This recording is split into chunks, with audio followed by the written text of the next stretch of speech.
Hey guys, welcome back. This is History of Soul Eater Season 2, Episode 11 of my show, which is also about Episode 11. And this episode basically carries over from where the previous one left off. Now, before I start talking about it, I just want to mention this.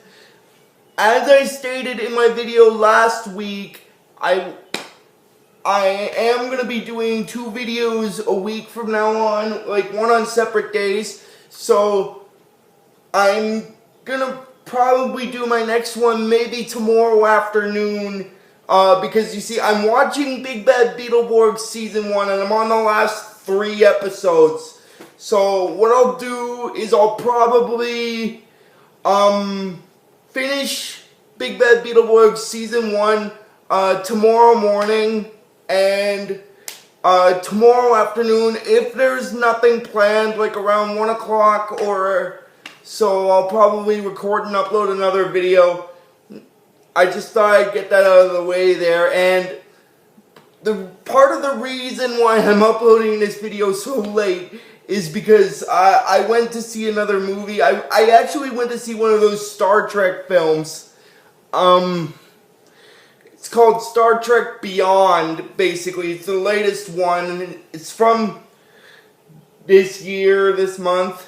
And here's a little fun fact about it before I start talking about this episode. It's directed by the same guy that made the Fast and Furious set of movies. I just thought I'd get that out of the way there. I'm sorry, I just figured I'd mention a little movie reference because of that. Oh, and speaking of movies, just to be on the safe side, I will let you guys know,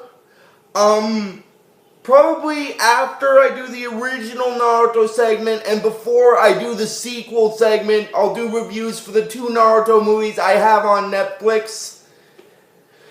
So when I get to the Naruto stuff, expect those review videos to come out for those movies first for my YouTube channel before I do the sequel segment. I just thought I'd get that small part out of the way there. Now, getting into it, this is History of Soul Eater Season 2, Episode 11 of my show, which is also about Episode 11.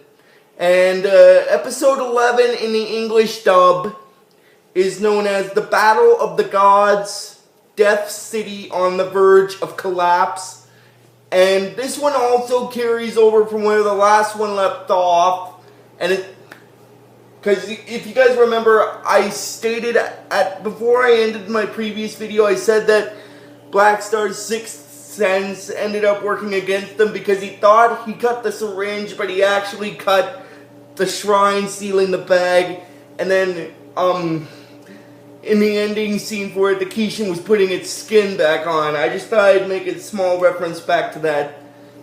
And like I said in my previous video last week, I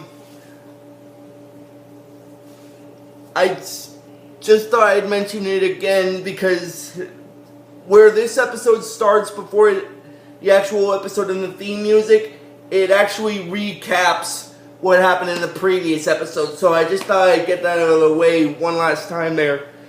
And then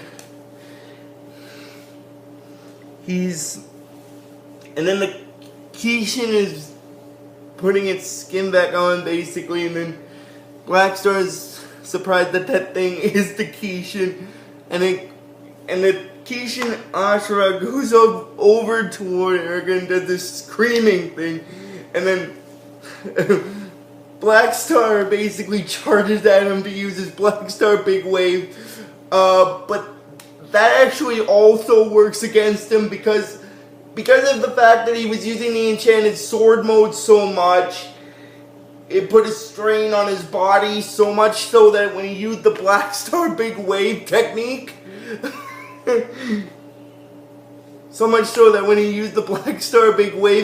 his own body couldn't even endure his own wave like that.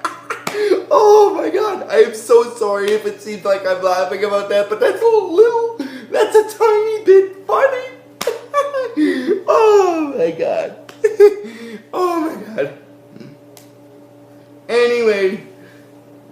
Kishin swipes his hand across Blackstar's face, and then there's this little effect scene where he does this popping, and then blood spurts out of his nose, and then he gets pushed back. Oh man, I just thought I'd mention this. This is also my opinion on it. Since I referenced it, I'm gonna mention this very quickly. What the Kishin does to Blackstar in this episode before he gets his actual body with the hand thing, that's, I think, personally, at least in my personal opinion, that is the Soul Eater equivalent of a ninjutsu used by one of the Akatsuki characters in the Naruto sequel series. Now, I won't say which one because I don't want to give any spoilers out, but I'll just tell you this. Most people actually think that after the Pain Destruction arc of the Naruto series, that's when it should have ended, but personally, I don't think that. I just thought I'd get that personal information about that out of the way. I'll explain who the character is when I get to the sequel segment for the Naruto series. I just thought I'd get that out of the way. And then the Kishin is basically saying that he's naked and stuff, and he likes the macho look, and then Free is wondering if he needs him. Which, personally, I do think he's sort of mentioning Free a bit, at least, because, oh my god. And then when the Kishin comes up from underground, Maka manages to grab one of the bandages that is holding it, and then basically, she and Soul fall back down to the ground, and then the seals that Death had left behind when he sealed Ashura inside the bag. Oh my god! When he sealed the Ashura inside the bag, he also left some seals behind, but the bad thing is those seals have been on too long. They won't hold like a newly reborn Kishin. And then Erica starts turning her frog-like head over in one direction, and she's freaking out, and she's telling Free that his spell, he said it would last for at least 1 hour, but it's wearing off after only 30 minutes. Oh, I'm so sorry guys, but that's sort of hilarious. And then Free says that he guesses that he must have exaggerated about the time a little bit, because he is a man after all. They didn't exaggerate it much. Oh my god. And then Death shows up, and basically,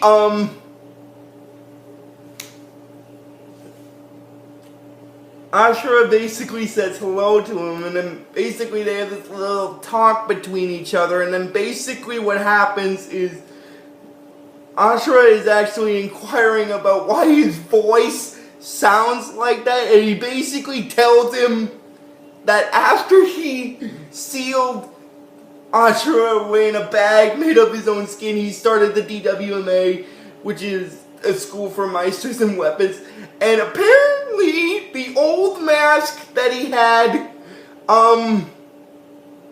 scared the students, so he had to switch the mask up, and it's because of the mask switch why he talks the way he does in this series for the most part. And then he says that he's grown, and then, like I said, Ashura inquires about that the reason he talks like that is because of the mask, and he says that he's grown, and that Death has grown used to it, and Death says that he's grown used to it, and then he's saying that those seals that are on him look a bit scary as well. Everything from the old days looks a lot scary and stuff.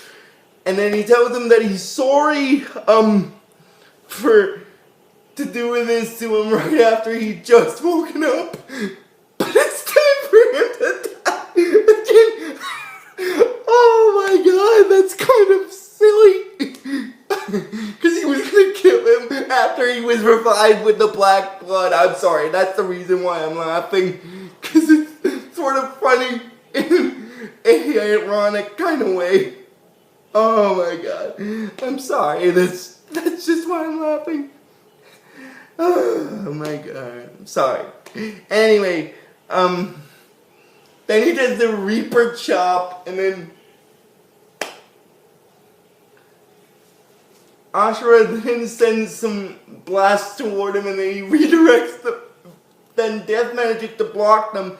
Now that's sort of a good / bad thing about it. The good thing about it is he blocks it from damaging him, but in the process, he redirects it so that it damages Death City a bit. So it's sort of like a positive negative kind of thing. Anyway, and then the students are wondering what's going on, and then Sid's telling them to gather all the people and get them a safe distance away from the town and hurry. And he's thinking that basically a full-scale battle between those two would definitely cause the destruction of Death City. And he's telling Lord Death that they're counting on him. And then during the battle, Ashura, after Death Reaper chops him and it knocks him on the ground, Ashura is saying that, does he know what it's like to have his skin ripped off and sealed in a bag of the skin? He says that he himself has forgotten what that's like, and he's trying to make him remember. And then basically, then what happens is, I'm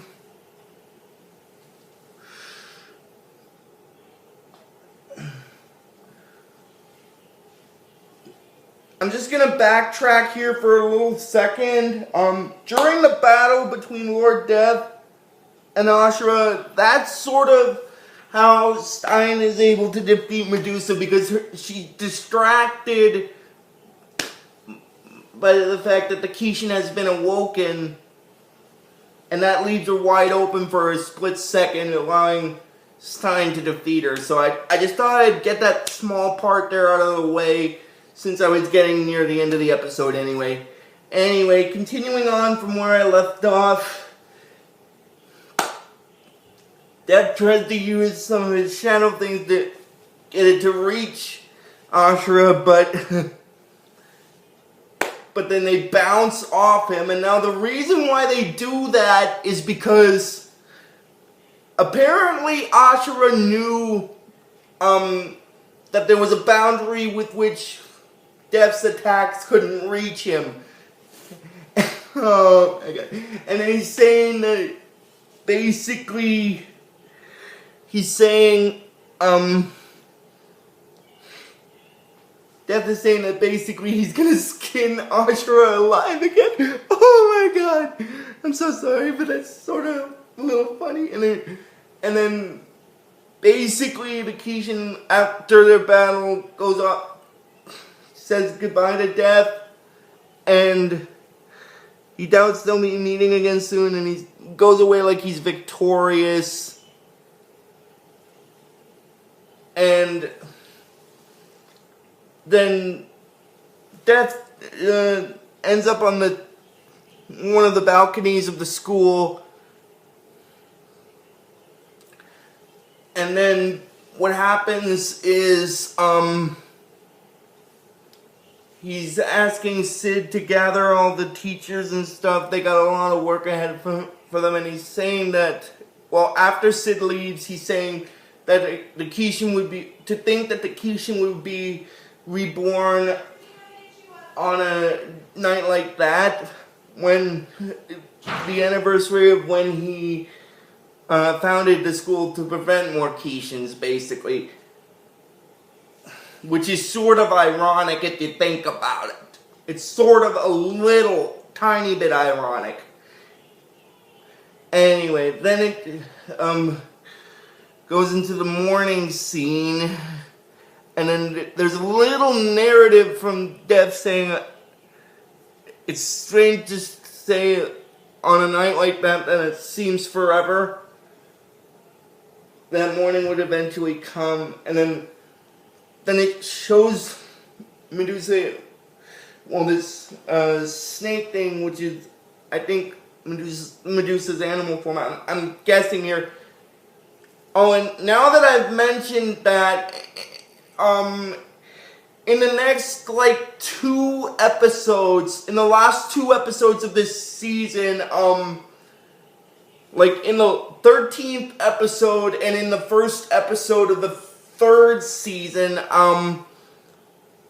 there will, I believe I stated this early on when I did these videos for the 2nd season set, there will be a secondary main antagonist, which will last until, I think, season number 10, last until season 4, episode 10 or 11, I'm not sure which. I'm going to have to check, and then I'll let you guys know about that. But I'll let you know a little heads up about it. The secondary antagonist, with her, it's also a female witch, but it's one that's a spider, and she's also the leader of an organization. I'll explain more about her later. I'll explain more about her when I get to season 3. I just thought I'd get that out of the way there. So anyway, that's going to be the end of this video, and I'll probably have another one up for you guys tomorrow afternoon. So, until tomorrow, guys, like I always tell you with this series, watch it or I'll take your soul.